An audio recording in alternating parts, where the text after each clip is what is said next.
आनंदं परमसुखदं केवलं ज्ञानमूर्तिं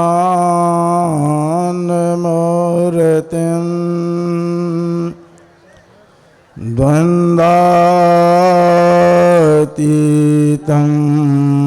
गगनसदृशं तत्त्वमस्यादिलक्ष्यम्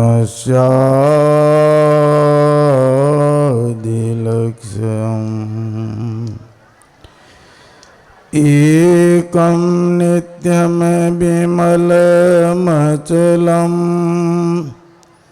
सर्वधी साक्षीभूतं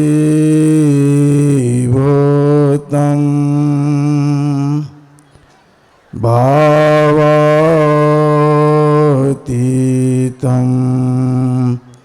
त्रैगुणरहितं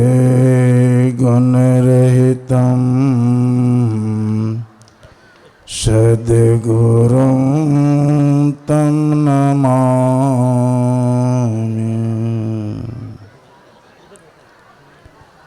बोलिए प्रेम से श्री सद्गुरु महाराज की, श्री सद्गुरु महाराज की जय, श्री सद्गुरु महाराज की जय। अव्यक्त रूप में सतत अस्मरणीय परम पूज्य परमाराध्य श्री सद्गुरु महाराज के त्रैलोक पाद पद्मों में कोटि से नमन। अपने निवास में विराजमान पूज्यपाद महर्षि हरिनंदन परमहंस जी महाराज के पावन श्री चरणों में कोटि से नमन। मंच पर विराजमान तमाम गुरुजन, समवेत समादरणीय सत्संग प्रेमी महानुभावों, भक्तिमती माताओं एवं बहनों, हम लोग बड़े बड़े विद्वान लोगों से प्रवचन को सुन रहे थे। आज का जो विषय है वो है ईश्वर का स्वरूप, और यह संत मत का मुख्य विषय है। ईश्वर स्वरूप क्या है, इस बात की जानकारी आज के सत्संग में हम लोगों को मिल रही है। ईश्वर का स्वरूप जो है वो तो अभी हम लोग सुन रहे थे कि वर्णन में नहीं आता है, कहने में नहीं आता है।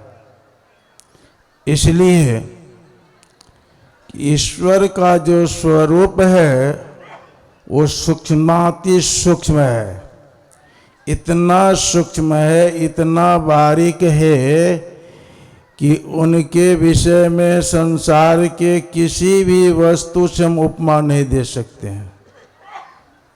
गुरु महाराज की वाणी में है, ज्यों का त्यों ही जो सबके प्रथम से, जिसे उपमा देता बने न कुछ हमसे, है जिसके सिवा आदि सबके ही भाई, एक अनादि वही कहाई, जो है परम पुरुष सबको आधारा, सोई पीव प्यारा, सोई पी प्यारा। गुरु महाराज कहते हैं किसी भी वस्तु से ईश्वर का उपमा नहीं दे सकते, इसलिए उपमा रहित है। वो अकत है, कहने में नहीं आता है, इंद्रिय गोचर है, इंद्रियों से हम नहीं जान सकते हैं। ऐसे परमात्मा का स्वरूप है, और वो परमात्मा सर्वत्र है। अभी संत कबीर साहब की वाणी हम लोग स्रोप अखंडित व्यापी चैतन्य चैतन, ऊंचे नीचे आगे पीछे दाहिने बाएं अनन, बढ़ाते बड़ा छोड़ते छोटा में ही सब लेखा इत्यादि इत्यादि। अर्थात परमात्मा सर्वत्र है, उनसे कोई स्थान खाली नहीं है। और सर्वत्र रहते हुए वो परमात्मा को पाने का जो स्थान है वो एक है, वो बाहर नहीं है, वो मानव शरीर के अंदर में है। गुरु महाराज की वाणी में हम लोग पढ़ते हैं कि अंतर के अंतिम तह में गुरु हैं, मन पता पाता नहीं, नैनों के तिल में ज्योति उनकी नजर में आता नहीं। गुरु महाराज कहते हैं अंतर के अंतिम तह में गुरु है। गुरु से आशय है परमात्मा। हम लोगों के शरीर के जितने तह है उनके अंतिम तह में गुरु महाराज कहते परमात्मा है। नैनों के तिल में ज्योति उनकी नजर में आता नहीं। उनकी ज्योति जो है वो नैनाकाश के अंदर है, जिसको हम लोग नहीं देख पाते हैं। और आगे कहते अंग संग हर वक्त रहता, प्रगट हो आता नहीं, हो रहे हैरान सागिल जल्द दिखलाता नहीं। खोजते फिरते बहुत से इस जगत में जा बजा, अंतर के अंतिम राह के बिन कोई उसे पाता नहीं। बिन दया संतन की में ही जानना इस राह को, हुआ नहीं होता नहीं, वो होनहारा है नहीं। गुरु महाराज कहते हैं वो परमात्मा जो है ये मानव शरीर के में ही है। और कहाँ है? तो अंतर के अंतिम तह में है। वो अंतर का अंतिम तह जो है वो क्या? वही है सतलोक। वहाँ परमात्मा का वासा है। वहाँ तक हम कैसे जाएं?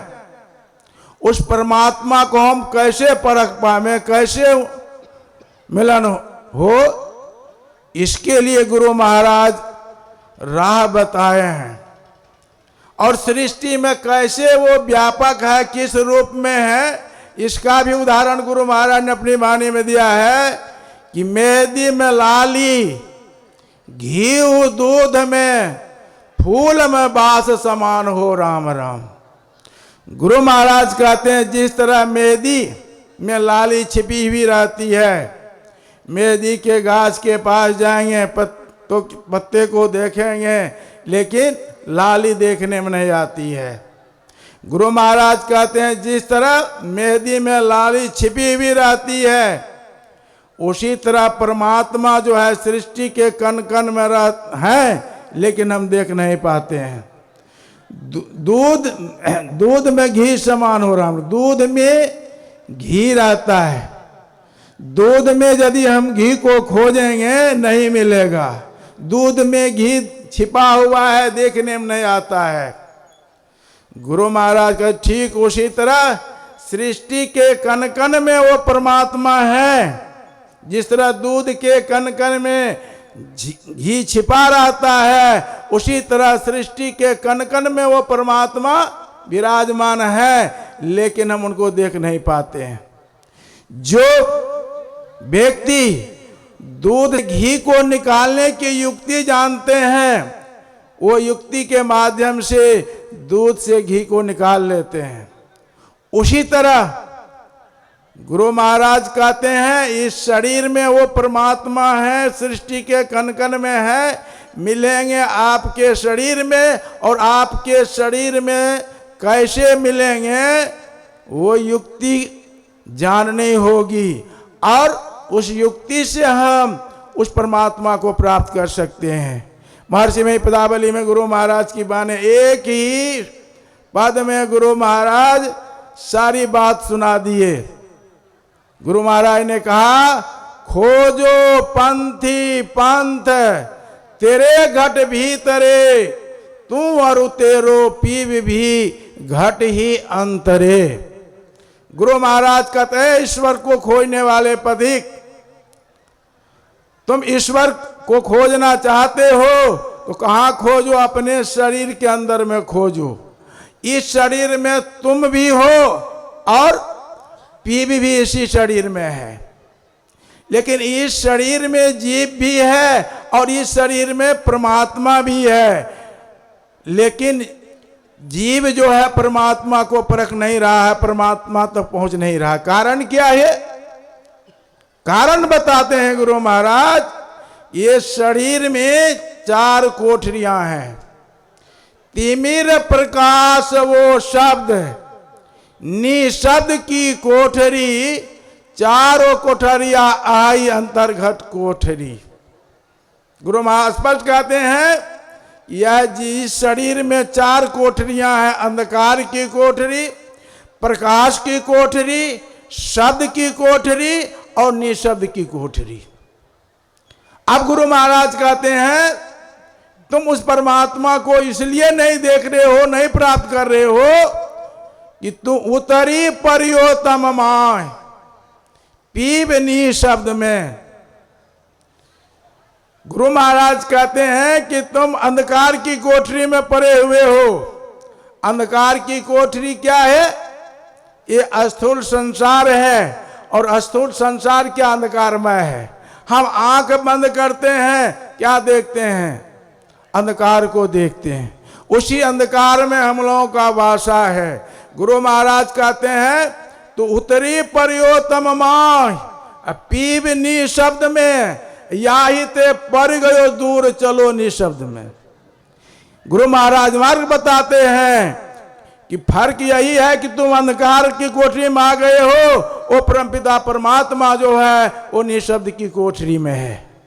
आवश्यकता है हम अंधकार की कोठरी को पार करें, प्रकाश की कोठरी में जाएं, प्रकाश की कोठरी को पार करें, शब्द की कोठरी में जाएं और शब्द की कोठरी को पार करेंगे, निशब्द में जाएंगे और निशब्द में जाएंगे तो परमपिता परमात्मा, जैसा कि बार बार हम लोग सुन रहे थे, हम प्रभु प्रभु हमें एक ही होई, द्वंद्व उदित रहे नहीं कोई। अब अंधकार की कोठरी को हम कैसे पार करेंगे? यह तो युक्ति संगत बात है। गुरु महाराज ने कहा हाँ, अंधकार को पार करने की मैं उपाय बताता हूं। क्या उपाय बताए गुरु महाराज? अंध कोठरिया माही सुख मना हे रहो, तीसर तिलता पाई के पंथ निवे रहो। हम जीवात्मा इस शरीर के 9 द्वारों में बिखरे हुए हैं।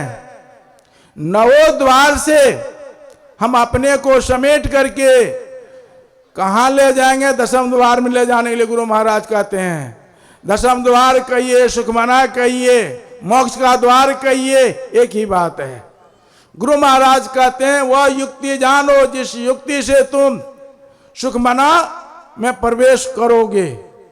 और सुखमना में जब प्रवेश करेंगे तो गुरु महाराज कहते हैं तहां से तिल की तार पकड़ी शब्द कोठरी, अंध कोठरिया माय सुखमना हे रहू, तीसर तो पाए के पंथ निवे रहू। ज्योति कोठरी को द्वार केवारी खोल के, रमी चलो ज्योति के माह गुरु गुण बोली के। ता से धुन की तार पकड़ शब्द कोठरी, सूरत पैठ के दाहु गुणन की मोटरी। निरशब्दी धुन पाई के निशब्द में गमी करो, तावा पीब को पाई सगुना गुण परिहरो। यही युक्ति गुरु महाराज बताए हैं। और इस तरह से अपने अंतर जगत में प्रवेश करने के लिए ही गुरु महाराज ने हम लोगों को संत मत की साधना की पद्धति बताए हैं। मन को बटोरने के लिए, मन की चंचलता को शांत करने के लिए एक नाम का जप बताए, जिसको हम लोग मानस जप कहते हैं। मानस जप करने के लिए बताए, मानस ध्यान करने के लिए बताए, फिर दृष्टि योग साधन की क्रिया बताए, और चौथी क्रिया है शब्द साधना, जिस शब्द साधना के द्वारा हम सार शब्द को परखेंगे और सार शब्द को परख करके उस परमपिता परमात्मा को प्राप्त कर सकते हैं। बस मैं इतना ही अपनों सेवा में कहा। बोलिए श्री सद्गुरु महाराज की जय।